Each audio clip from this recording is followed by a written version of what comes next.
মানুষের মাঝে যেমন দেবতাকে খুঁজলে পাওয়া যায়, তেমনি প্রতিমাতেও তাকে দেখা যায়, পাওয়া যায়। গল্প নয়, এটি সত্যি ঘটনা। আমেরিকা যাওয়ার আগে স্বামীজি পরিব্রাজক বেশে নানা দেশে নানা তীর্থে ঘুরে বেড়াচ্ছিলেন। দিল্লি থেকে তিনি সে সময় আলোয়ার রাজ্যে যান। তিনি যেখানেই যেতেন তার অদ্ভুত ব্যক্তিত্ব ও প্রতিভা দেখে লোক মুগ্ধ হয়ে যেত, আর তাকে দেখার জন্যে দলে দলে নরনারী ছুটে আসত। কদিনের মধ্যেই আলোয়ারে স্বামীজির কথা রাষ্ট্র হয়ে পড়ল। শিক্ষিত সকলের মুখেই তাঁর নাম, তাঁর আলোচনা। একদিন রাজার দেওয়ান নিজেই তাকে দেখতে এলেন। স্বামীজিকে দেখে ও তাঁর সঙ্গে আলাপ করে তিনি এত মুগ্ধ হয়ে গেলেন যে তাকে বাড়িতে নিয়ে গিয়ে পরম আদরে সেবা করতে লাগলেন। রাজা তখন আলোয়ারে ছিলেন না। আলোয়ার থেকে কিছু দূরে নির্জনে এক প্রাসাদে তিনি বাস করছিলেন। দেওয়ান রাজাকে চিঠি দিলেন, এখানে একজন সাধু এসেছেন। ইংরেজি ভাষায় তিনি মস্ত পণ্ডিত। তাকে দেখলে আপনি সত্যিই বড় খুশি হবেন। দেওয়ানের চিঠি পাওয়ার পরদিনই রাজা আলোয়ারে ফিরে এলেন। স্বামীজিকে দেখবার জন্যে তিনি সোজাসুজি একেবারে দেওয়ানের বাড়ি গিয়ে উপস্থিত হলেন। রাজা ছিলেন উচ্চশিক্ষিত এবং স্পষ্টভাষী। স্বামীজিকে দেখে তিনি খুব শ্রদ্ধা করে প্রণাম করলেন এবং সমাদর করে সামনে বসিয়ে তাঁর সঙ্গে আলাপ করতে লাগলেন। প্রথমেই রাজা জিজ্ঞেস করলেন, আচ্ছা স্বামীজি, শুনেছি আপনি খুব পণ্ডিত, সহজেই আপনি অনেক টাকা পয়সা উপার্জন করতে পারেন, তা না করে আপনি ভিক্ষে করে বেড়ান কেন? মানুষ চেনার শক্তি ছিল স্বামীজির অদ্ভুত। সাহেবী শিক্ষাভিমানী রাজার প্রশ্ন শুনেই বুঝতে পারলেন কিভাবে তাকে জবাব দিতে হবে, কিভাবে জবাব দিলে সত্যিই তার অভিমানে ঘা লাগবে আর তার চিন্তাধারা ভারতীয় ভাবের প্রতি শ্রদ্ধান্বিত হবে। রাজা, স্বামীজি উত্তর করলেন, আপনি বলতে পারেন আপনি আপনার রাজকার্য পরিত্যাগ করে কেন রাত দিন সাহেবদের সঙ্গে আমোদ করে বেড়ান? কোনো ভারতীয় লোকের কাছ থেকে কখনো এরকম প্রশ্ন শুনবেন এ কথা রাজা কোনোদিন স্বপ্নেও ভাবেননি। স্বামীজির প্রশ্নের কি জবাব দেবেন তাই চুপ করে ভাবতে লাগলেন। এদিকে উপস্থিত সকলেই স্বামীজির ব্যবহারে চঞ্চল হয়ে উঠলেন। রাজার সঙ্গে ওই রকম করে কথা বলা সত্যিই বড় দুঃসাহসের কাজ। এই অসীম সাহসী সাধুর শেষকালে না জানি কি হয় এই ভেবে সকলেই উদ্বিগ্ন হয়ে উঠলেন। রাজা জবাব দিলেন, কেন যে আমি এরকম করি তা বলতে পারি না, তবে হ্যাঁ, ওই রকম করতে আমার খুব ভালো লাগে। স্বামীজি বললেন, আমারও ঠিক তাই, ফকিরি করে ঘুরে বেড়াতে আমারও বড় ভাল লাগে। স্বামীজির প্রশ্নে রাজা রুষ্ট হননি দেখে সকলেই যেন হাঁপ ছেড়ে বাঁচলেন। রাজা আবার স্বামীজিকে প্রশ্ন করলেন, আচ্ছা স্বামীজি, এই যে সকলে মূর্তি পূজা করে, ওতে আমার মোটেই বিশ্বাস নেই, আমার কি গতি হবে? এই বলে রাজা হেসে ফেললেন। হয়তো তার কথার মাঝে হিন্দুদের মূর্তি পূজার প্রতি একটু বিদ্রুপের সুর ছিল। রাজা, আপনি কি ঠাট্টা করে কথাটা বলছেন? স্বামীজির বলার ভাবে মনে হচ্ছিল তিনি রাজার কথাটা বিশ্বাস করতে পারছেন না। রাজা বললেন, না স্বামীজি, মোটেই নয়।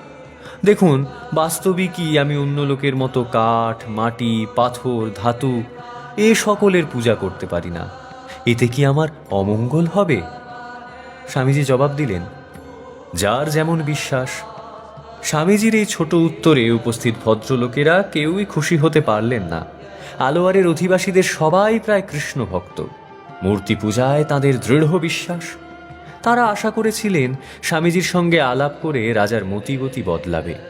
কিন্তু এ কি হলো? স্বামীজির উত্তরে রাজা যে প্রশ্রয় পেয়ে গেলেন। কিন্তু সকলকে স্তম্ভিত করে স্বামীজি এক অদ্ভুত কাণ্ড করে বসলেন। রাজার একখানা ফটো সামনের দেওয়ালে টাঙানো ছিল। স্বামীজি ছবিখানি দেখতে চাইলেন। একজন তখনই তা দেওয়াল থেকে এনে স্বামীজির হাতে দিলেন। স্বামীজি প্রশ্ন করলেন, এটা কার ছবি? জবাব দিলেন দেওয়ান, আমাদের মহারাজের। দেওয়ানজি, এ ছবিখানার উপর আপনি একটু থুতু দিন তো, গম্ভীর স্বরে অনুরোধ করলেন।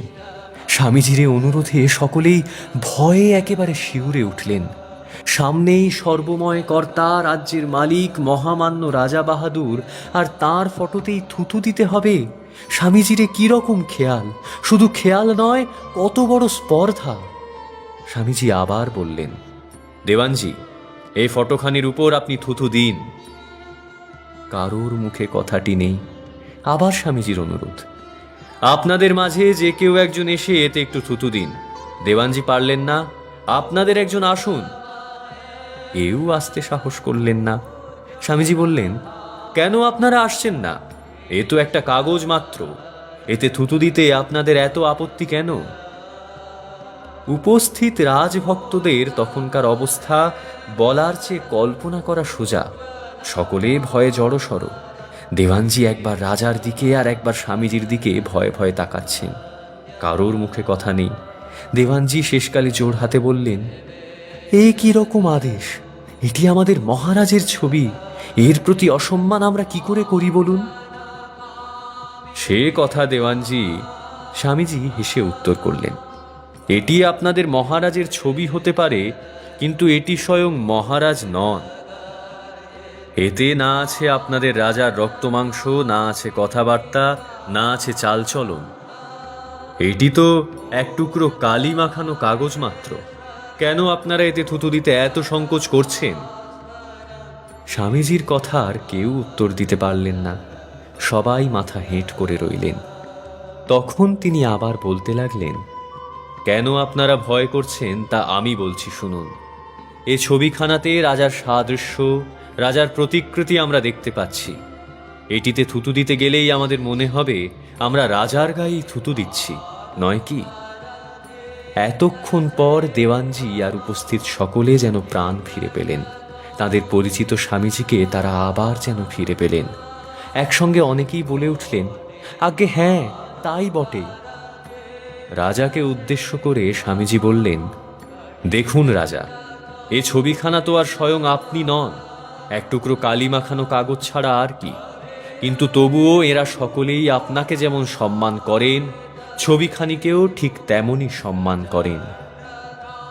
চুপ করে রাজা শুনতে লাগলেন। এ কাণ্ড দেখে যদি সত্যিই তার মনে একটি নূতন ভাব এসে উপস্থিত হয়েছে।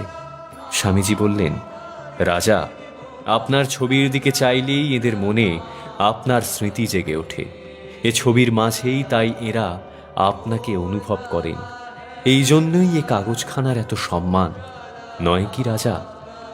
রাজা উত্তর দিলেন, হ্যাঁ, তাই তো দেখছি স্বামীজি। স্বামীজি বললেন, ভক্তেরাও ঠিক এই চোখেই দেব মূর্তিকে দেখেন। তারা মূর্তির মাঝে কাঠ, মাটি, পাথর বা ধাতুর পুজো করেন না। তারা মূর্তির মাঝে ঈশ্বরের কোনো লীলার ভাব দেখতে পান। মূর্তিটি শুধু ভক্তের মনে তার আরাধ্য দেবতার স্মৃতি জাগিয়ে দেয়, তার কোনো গুণ বা ভাব স্মরণ করিয়ে দেয়। এটিই হলো প্রতিমা পূজার মূল কথা।